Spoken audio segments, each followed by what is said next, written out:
What's up, horror fans? Pete here from the Lasser Cast, where me and my good friend over there, Danny Torkel, Dr. Zayas God, talk about horror movies and streaming shows. So we are fans of David Lynch on this channel. I'm a gigantic David Lynch fan, and we've covered his stuff before on here. We're going to talk about Twin Peaks: The Return, which came out in 2017. And it's kind of funny, Danny, because I keep telling people I'm watching the show again, and they're like, when did that come out? And I'm like, oh, it was like 4 or 5 years ago. It's like 9 years ago that the show came out at this point. It's funny you said that because I'm up to the part of global history in my class where the bubonic plague, the Black Death of the 1340s, Yeah. uh, and I always start by comparing it to COVID and the spreading of another pandemic disease. And I even said to my students today, I was like, isn't it crazy that like a month from now it'll be 6 years since like things shut down? Yeah. And like my freshman students, they barely remember it because they were like 7, 8 years old Right. Right. 6 years ago. So yeah, it's time is a flat circle. I the first thing that jumped out to me about Twin Peaks being 2017 was, I mean, as I'm watching the show for the first time, there are so many what feel like cameo appearances by Right. actors and actresses who are now big time stars. Right. There's also like Miguel Ferrer's Albert, and I'm like, when did he pass away? And then I look and I'm like, oh, he passed away in 2017. So he must have passed away like right after this was filmed. So Yep. it's like his scenes. I always loved him as an actor, going back to Well, RoboCop, and he was in this uh, really cheesy underwater monster movie that I loved, Deep Star Six, when I was a kid. yeah. Yeah. And so like when he passed away, I was like kind of sad, and then like seeing him, and you could tell he's like his health isn't in the best shape. But then it's like there's like these big time stars that just like show up in very tiny roles. And then Yep. you have like small stars from 2017 who are now big time Hollywood marketable. Like the one that really jumped out at me and I made me go, wait, is that? And it was Amanda Seyfried. Mm-hmm. And like her abusive boyfriend is Caleb Landry Jones, who is Dracula in the Sure. new Luc Besson Dracula. Yep. And I think he was in Beetlejuice also. Not Beetlejuice, Wednesday. Wasn't he in the first season of Wednesday? Oh, probably. I haven't seen him, but I he was in Get Out, and yeah. Oh yeah, he was the brother in Get Out. Right. Yeah, Right. it's just like I'm watching it the other day and I'm like, oh, yeah, there's Tim Roth. Okay, he just Right. randomly there. Um, David yeah, Dastmalchian. There's a ton, and you mentioned Miguel Ferrer dying, but it's weird about this particular show. There are a ton of actors that they're in this, and then they just die like real soon after. Harry Dean Robert, Stanton. Harry Dean Stanton, that's the main one, and he was a big collaborator with Lynch. Robert Foster's in this. Oh yeah, Uh, he is. the log lady, she was like dying of cancer, and they filmed her scene, and then she died like 2 days later. I told you I saw a screening at the IFC Center in Manhattan of the documentary that's made about her called I Know Catherine the Log Lady. And it's about the actress and what they had to do to get those scenes in the movie. Uh, do you want to be? My cat is trying to join us, but yeah, it was an amazing. Especially the Lynch fan that you are, you would probably love that documentary. Yeah. I saw that. I saw that last year. probably right, like within the months after Lynch passed away. Right. So I find everything like it almost felt strange. Like to your point, it felt very strange watching the show where it's like there's it feels like it was made 25 years ago. Right. It was only made less than a decade ago. And Right. then you have like again this like cavalcade of stars who are in it, some of whom pass away right after, some of whom have gone on to become big stars, and it just kind of feels. And like Lynch is one of those directors where he has like a core group. Yep. Kyle MacLachlan, Laura Dern, like you mentioned, Harry Dean Stanton. These actors that have been with him and have worked with him. So many of the recurring characters from the original Twin Peaks series who are back in this, and yeah, it was like I watched Twin Peaks for the first time right after David Lynch passed away. Um, we talked about it on this show, and I fucking loved it. I think season one, Oh yeah. uh, especially season one, I absolutely loved. I love Dale Cooper, he's one of my favorite characters.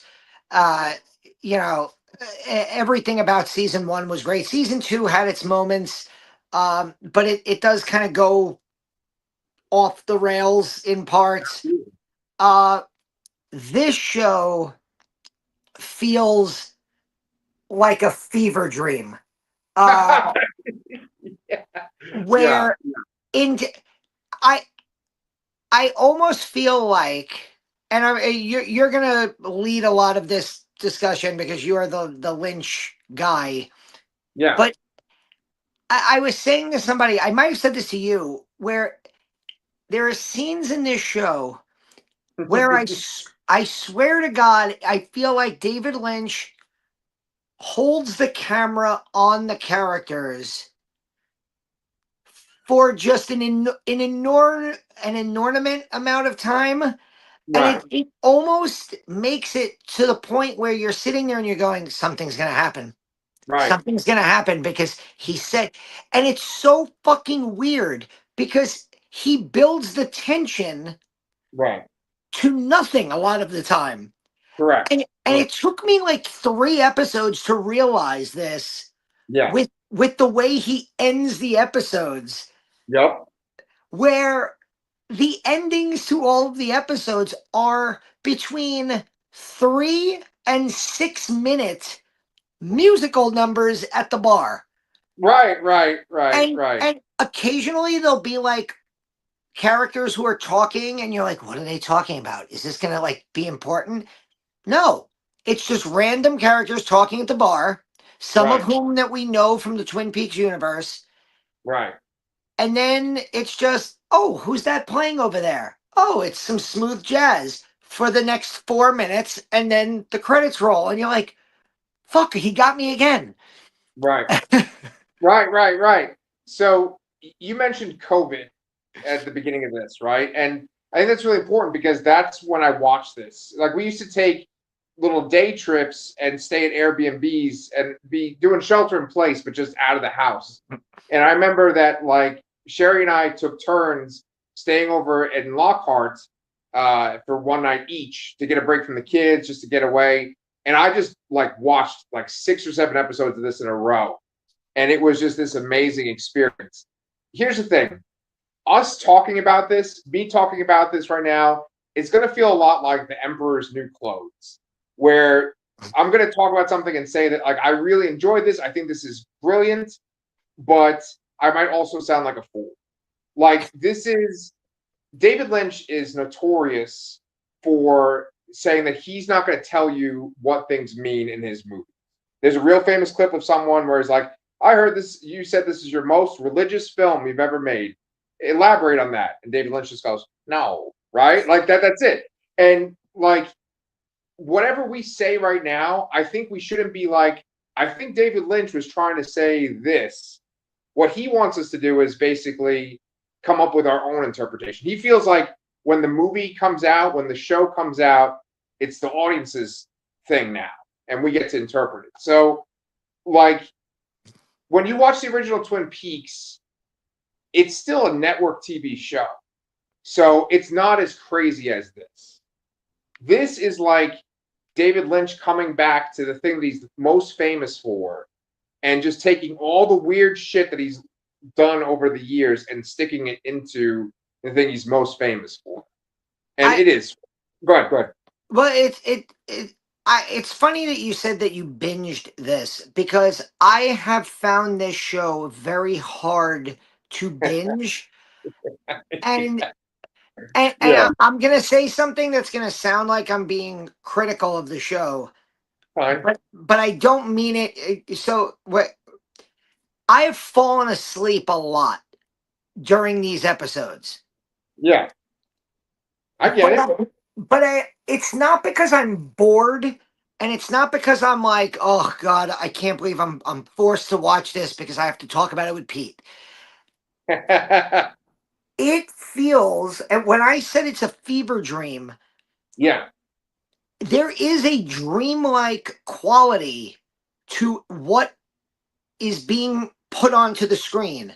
right, There right, is a dreamlike quality to what Lynch is doing. right. And as I alluded to earlier, like there's these incredibly long takes, Mm-hmm. and the camera will just sit on Kyle MacLachlan as Dougie Jones, and he will just be sitting there Yeah. drinking a coffee, Yep. Yep. touching a badge, Yep. and you're just like it's almost it's almost hypnotizing you, Yep. and Yep. like I have sat there, i I have made cups of coffee to watch episodes of this show, Right, and right. then like 12 minutes into an episode I'm like, what? Because I'm just like I'm focused on what's going on because I Right, keep, because the way my brain works is, and I always blame Mike Flanagan for this in the best possible way, is right. I always try, especially with a show, Yeah, to pay as close attention as I can, take in all the parts of the screen, and yeah. especially with a show like Twin Peaks where I know a lot of the characters from the original series, Right. and when there is a narrative, I am deeply into the narrative. Right, right, right. And so far, I'm about 10 episodes in, Yeah. and there are like full episodes that are just almost non-linear storytelling, Right, right. where and not even non-linear storytelling, but just otherworldly things Yes. are happening. Yeah. He's standing on a box in space with an Asian woman. Uh Episode 8, Yeah. which I Oh, I think is yeah. the most famous of the episodes. It Yep.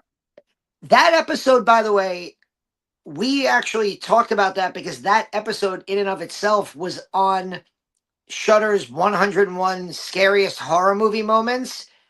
Oh, yeah, yeah, yeah. Okay. And I argued before I had ever seen the episode, how can that be on scariest movie moments when it's an episode of a TV show? Right, And I remember somebody's response was, "Yeah, it's an episode, but it's its own thing."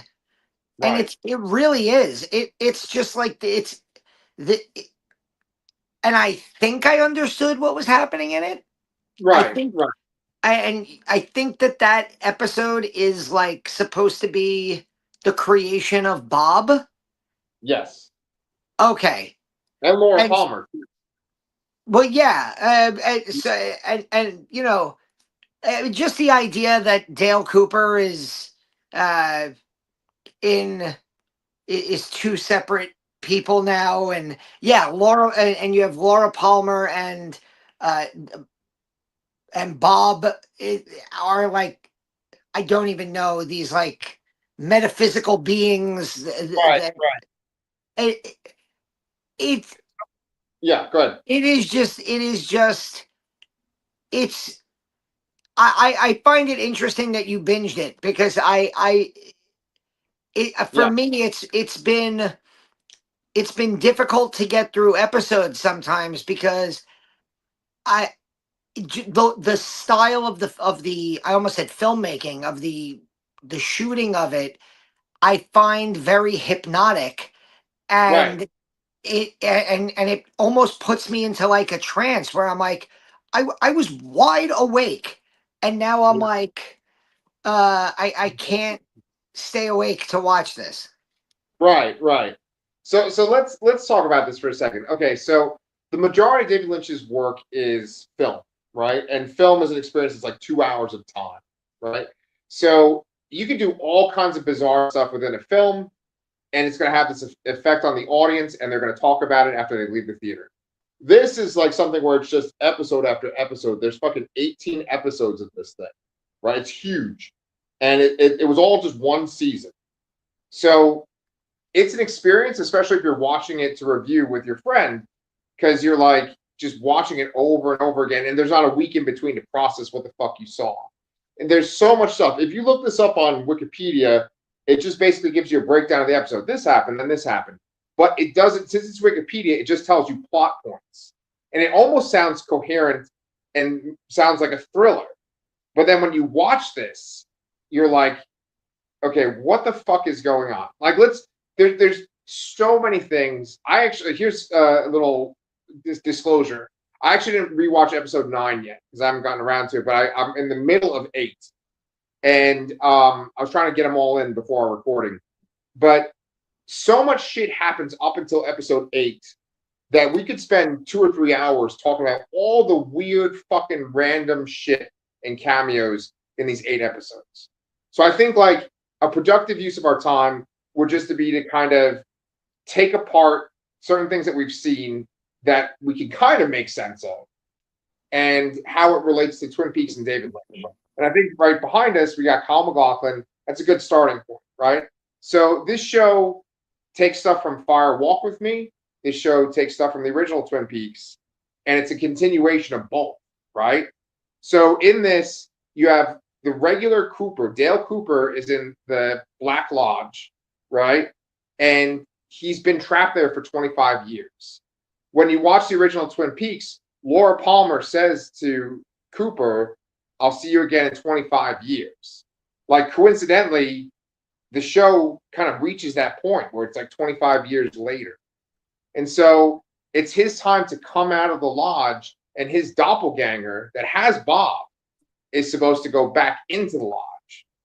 Now, the doppelganger, who's also played by Kyle MacLachlan, has created another doppelganger, Dougie Jones, who essentially Cooper replaces when he goes back to the regular world. And Dougie Jones goes into the Black Lodge, and he just kind of like fizzles out. And you have so many episodes of this sort of like shell of Cooper, right? Who doesn't like can't function because he's been in the fucking Black Lodge for 25 years. And those scenes, you already kind of mentioned them already, right?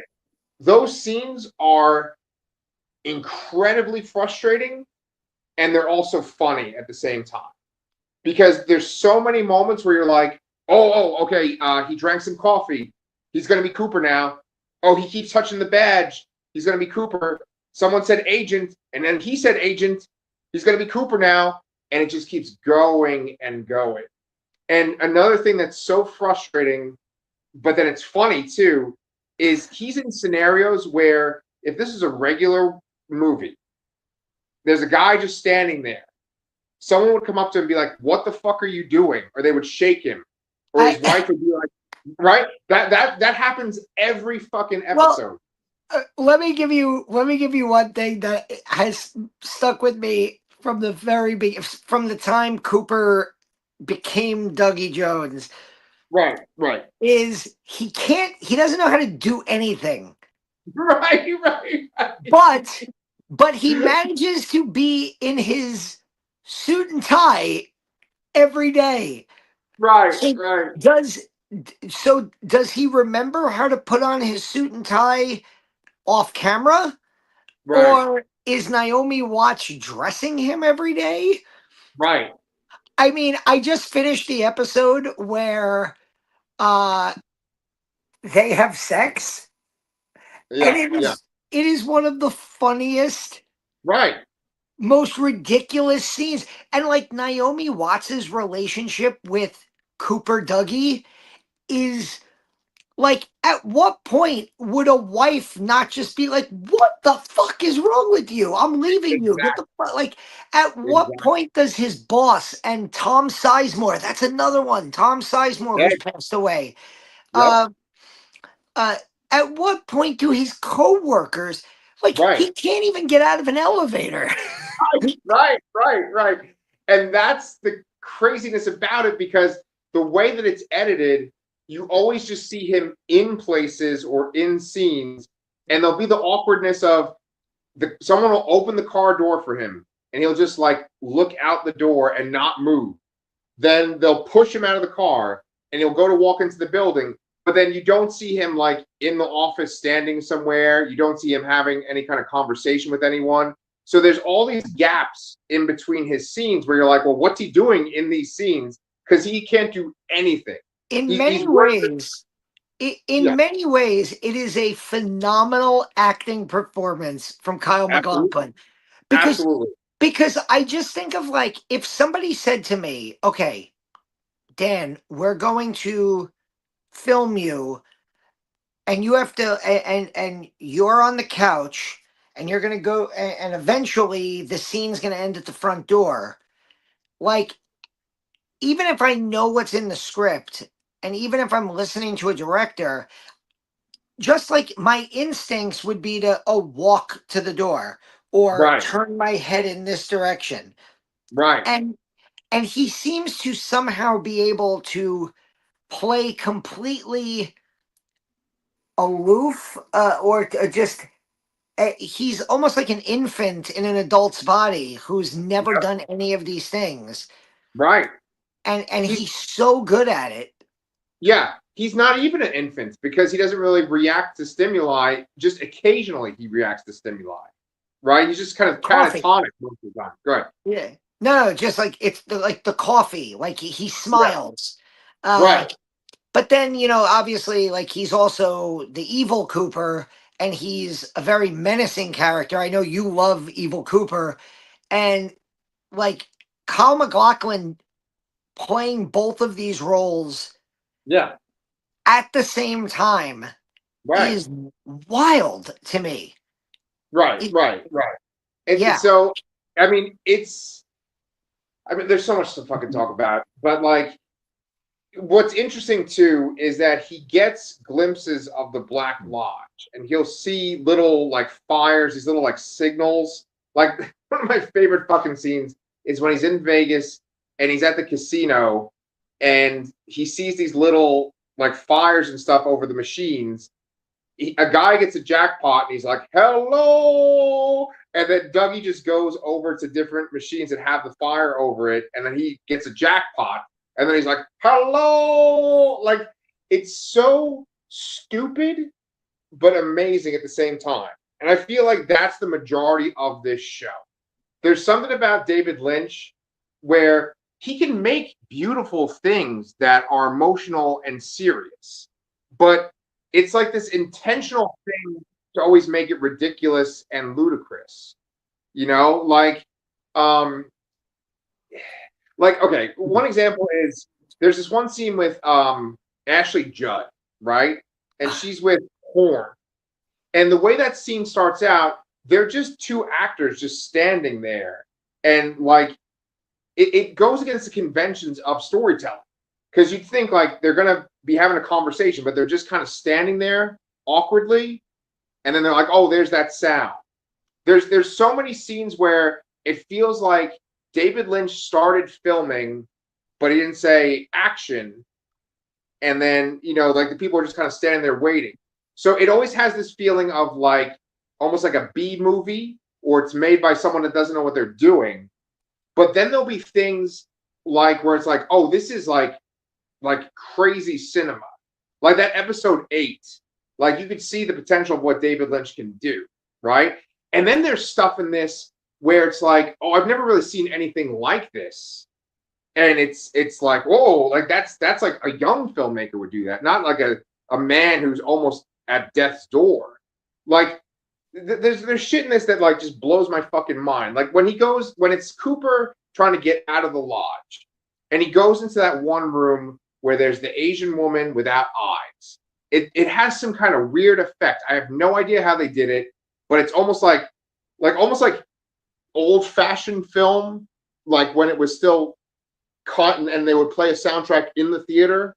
Like it kind of like has a jerky kind of feeling to it. But I don't know how they did that, but it's just so fucking weird.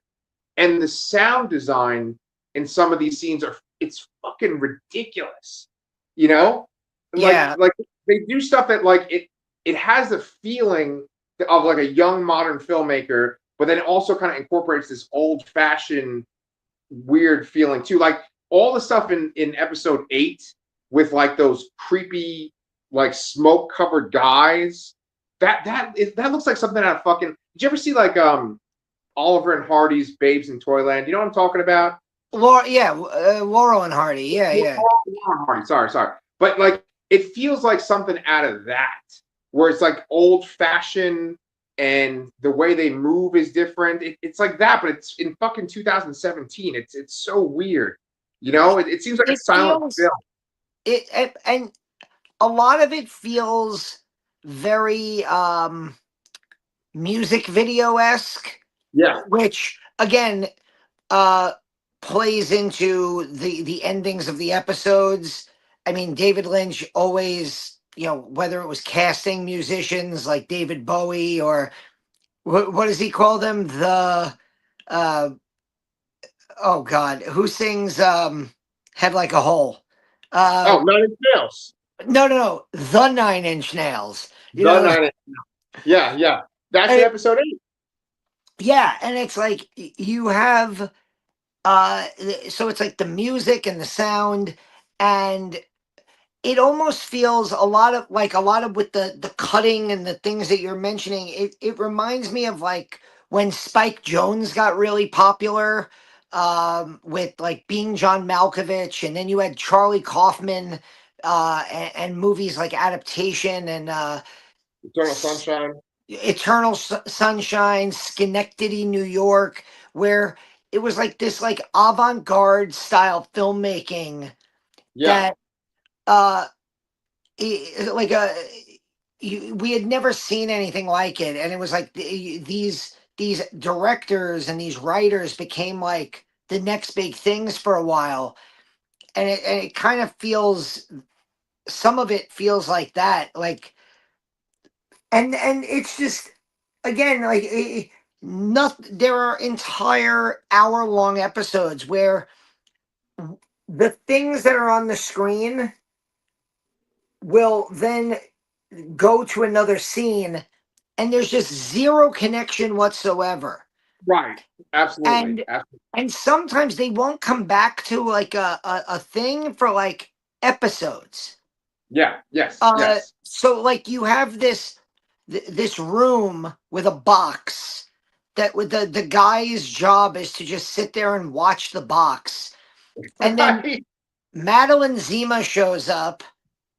They have sex on the couch. Right. An image appears in the box and then like decapitates them. Yes. And then like we don't come back to that for episodes. Even like Matthew Lillard is in episode 1, I think, and then he doesn't come back again until like episode 9 or 8 or 9 or right 9, I think. Yeah. And like that opening story of like they find the body and it's the head of a woman, but it's the body of Garland from the original series. Yeah.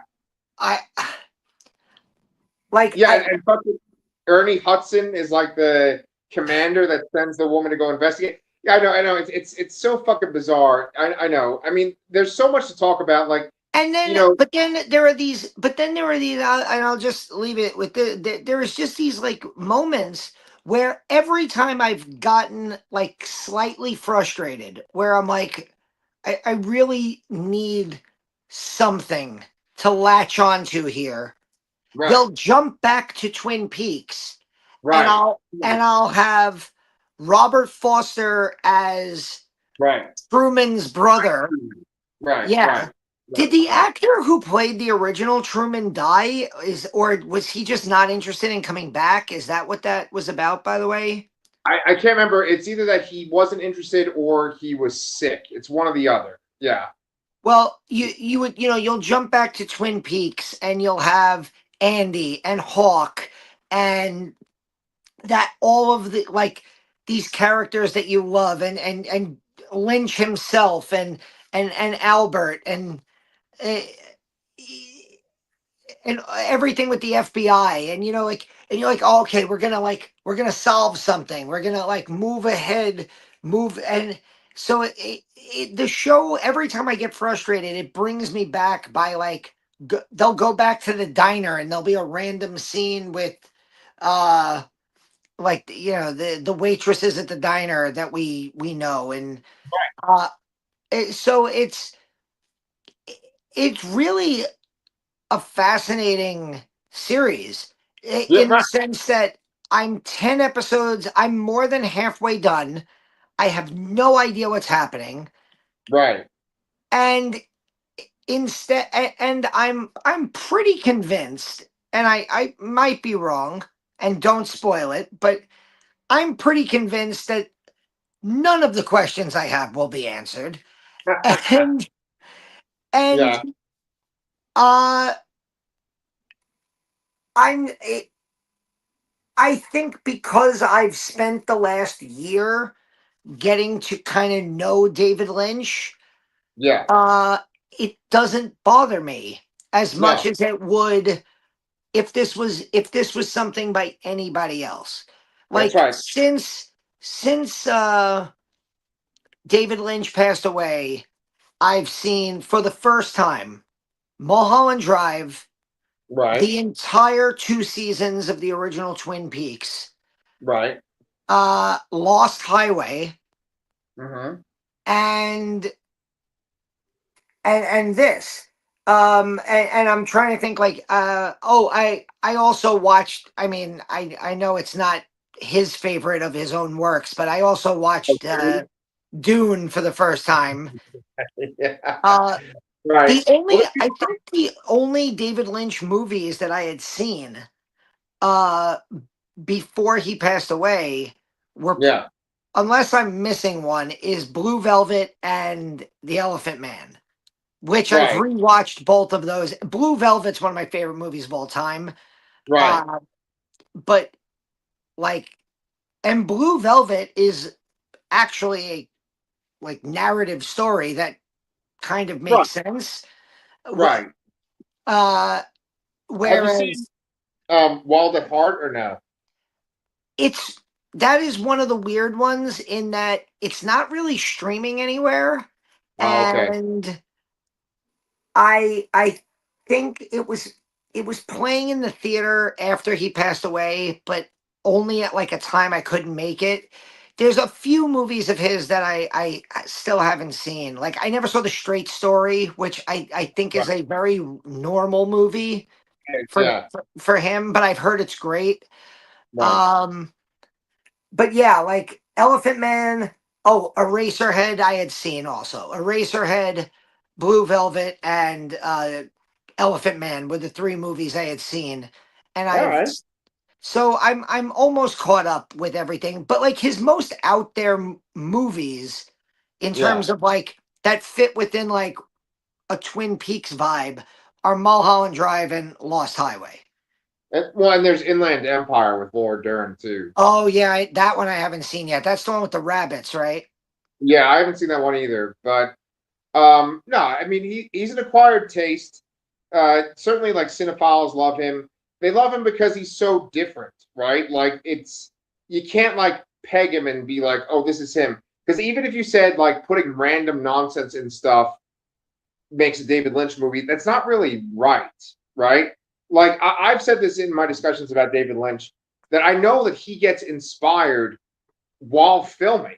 Like he has ideas and he comes up with a story, but there's moments where things inspire him. Like I think I've said this on our channel before, but just in case, when they were filming the original pilot for Twin Peaks, the guy that plays Bob was working on the set. He wasn't an actor.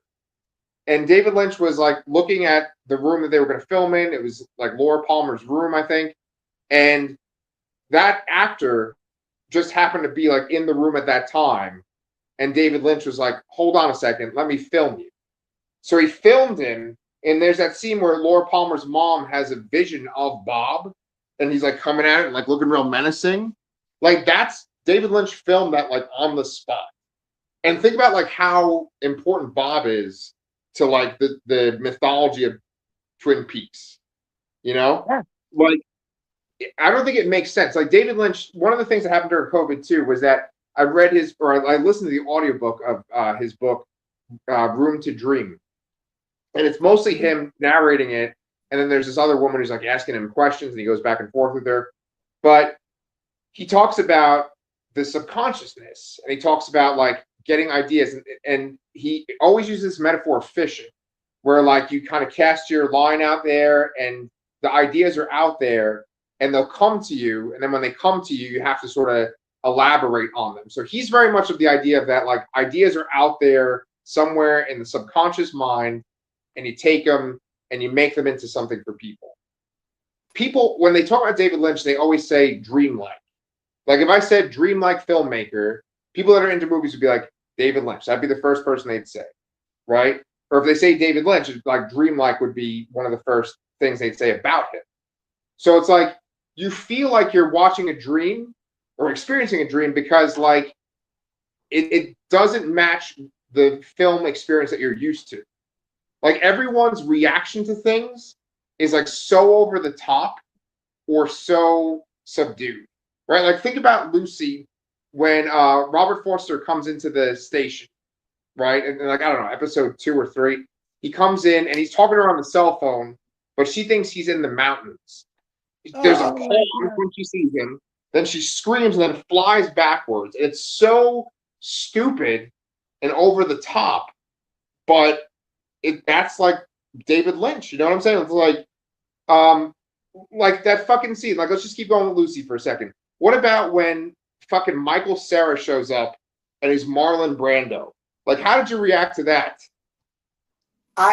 You know what's funny is that the second you said Michael Cera, my first thought was, what are you talking about? And then I went, oh my God, he was the guy on the bike with the leather jacket. And it's just, it's ridiculous. Right, right.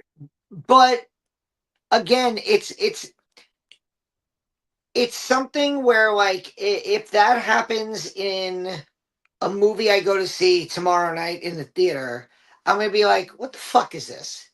Right, right. But it's the kind of thing where you just kind of laugh at it and go and you shake your head and you go, oh, David Lynch. Right. Right. Like there's so much stuff that we could talk about, but you know, it's just it doesn't make sense to talk about it in just an hour recording, right? But there's things that are always going to stick with me from this show. Like Amanda Seyfried, for instance. There's this one shot of her, like when she leaves the diner and she goes off with that guy from Get Out, and it's just like her looking up at the clouds because she just snorted some coke, right? Yeah. Or whatever drug. She just snorted something. And I have no doubt that David Lynch was like, look at this girl's face. I just want to film her looking up at the sky in a convertible, you know? And it does nothing for the story. It hasn't like, it barely is connected to anything that we've watched, but it's this awesome shot, you know? There's so much shit like that. Like you said in our last recording when we did Send Help, you were like, like one of the things that makes you laugh so much when people throw up. What about when Evil Coop is in his car and he's just like, just like vomiting over and over again. You know?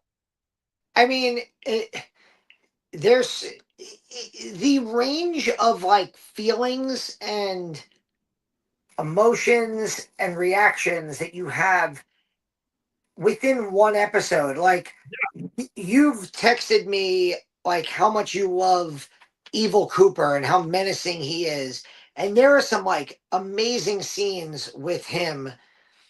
And then it'll jump to Twin Peaks and Michael Cera will show up on a bike with a Right. leather jacket. And then um Naomi Watts is yelling at thugs who are trying, or just like when you first meet Dougie Jones and he's like fat and out of shape and he's got this naked escort with him and you're just Yeah. like, wait. And it took me a minute to be like, wait, what channel was this on? And then I was like, oh, it was a Showtime, right? Right. Yeah. Showtime.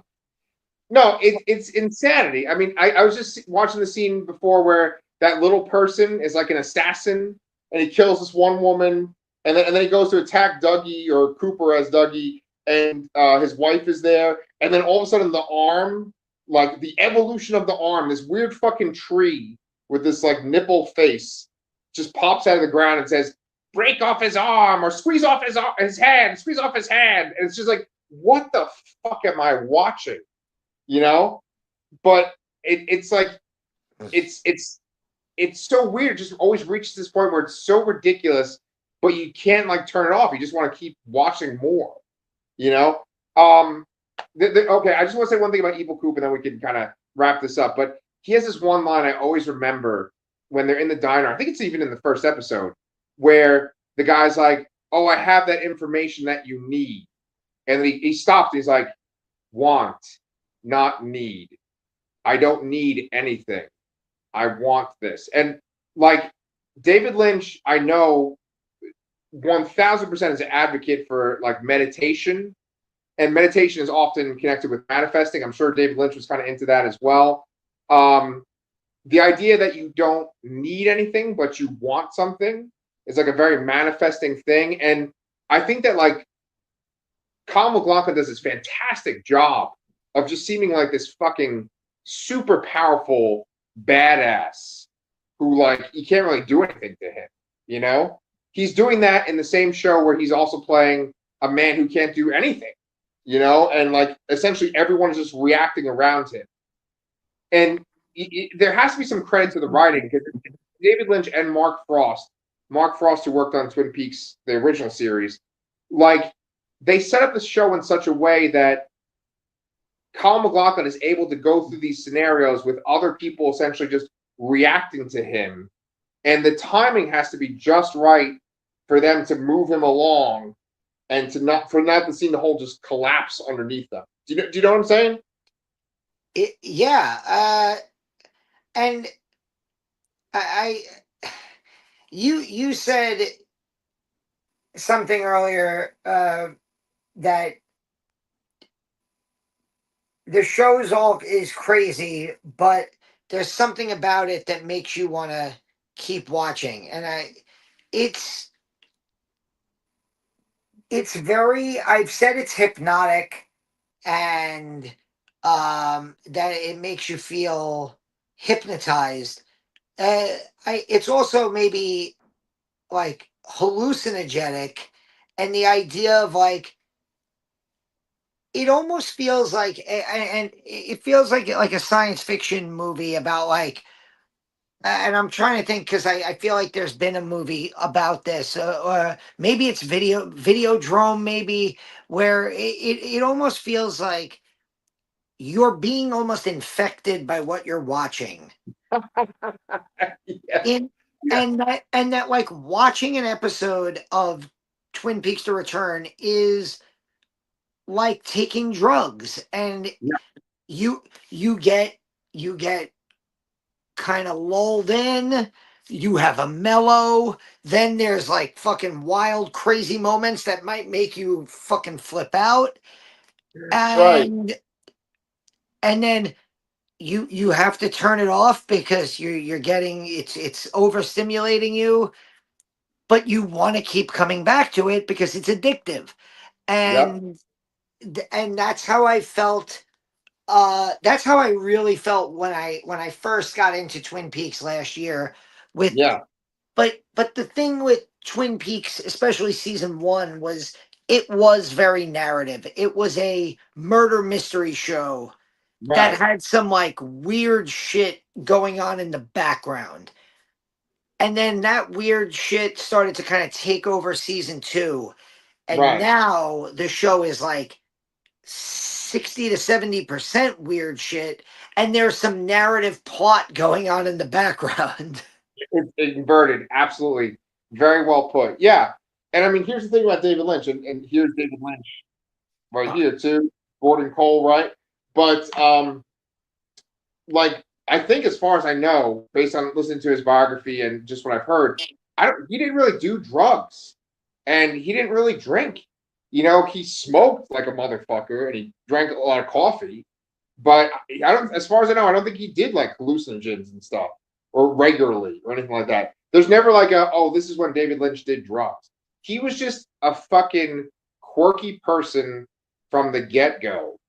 And people have always trusted him to make movies. And he makes this weird ass shit.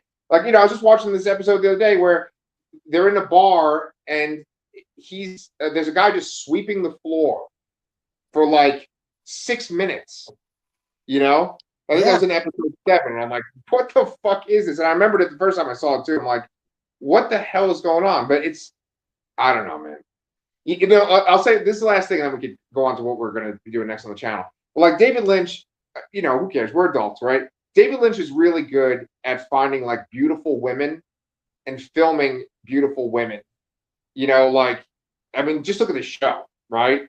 Um, and I feel like if we're talking about David Lynch films, and if we were to compare them to women that we are going to pick up at a bar, regular movies are like all these beautiful women that are dressed up so nice, and you're like, oh, okay, can I go on a date with that one? Should I try that one? Oh, I'm interested in this one. And then David Lynch movies, it's still a beautiful woman, but she's acting really fucking weird. And maybe she has like green hair. I don't know. She's saying random nonsense and she's doing weird little fidgety things. But like you'll start talking to other women, other movies, right? And you're like, oh, okay, this is what I'm used to. I'm excited. This is going somewhere. But you keep turning back. You're like, what's going on with that weird one over there? That's what the David Lynch experience is like. It's like I don't understand this, but there's something really alluring about it. So there's my metaphor. Do you have anything else you want to add for these first Well, few? the only other thing I want to say, and this is not really about the show, but it's probably the most famous line from this show, and I think it's very fitting in the world that we live in now. That some people just need to fix their hearts or die. Wow. Uh, Yeah. but yes, um, I am looking forward. I think I finished episode 10, so I have 8 episodes left. Nice. Again, I'm not even going to look at your reaction when I say this, but I really need Dale Cooper to come back, and I need Dougie Jones to kind of go away, and I hope that that happens soon. Uh, although I Kyle MacLachlan might just be this version of Dougie Jones for the rest of the show. I don't know. But yeah, I'm excited to get back into the last 8 episodes and then talk about it one more time with you. Sweet, my man. Yeah, I really appreciate it. I'm actually very grateful for you to watch this and like to put in the time to watch this because I know it's not for everyone, you know. But speaking of things that are for everyone, do you want to talk about what's on the Lastercast channel and what might be coming up? Uh, Send help, not to my house, but we reviewed the new Sam Raimi movie, Send Help. We have a full reviews with spoilers and everything up on the channel now. I think we're going to be doing uh, Monarch. Yes, yeah. season 2 of Monarch, Legacy of Monsters, when that comes back, Right. which should be, you said, the end of this month. Yeah. And I am, I'm just excited for tomorrow is Friday the 13th. Uh, Yep. and I'm going to a bar called Crystal Lake to play trivia, to play Oh, Friday sweet. the 13th trivia. That's So awesome. yeah, so that'll be fun. Other than that, just a bunch of like movies coming out in February, and coming out soon. Scream 7 will be out the end of this month. That's right. Uh, yeah, so we got plenty of stuff to talk about and review coming up. Yes. So yeah, guys, make sure that you like and subscribe because just like Dougie Jones says about his prostitute friend, Jane gives 2 rides. So we're going to give 2 rides as well. We'll be back next time with our review of Twin Peaks: The Return.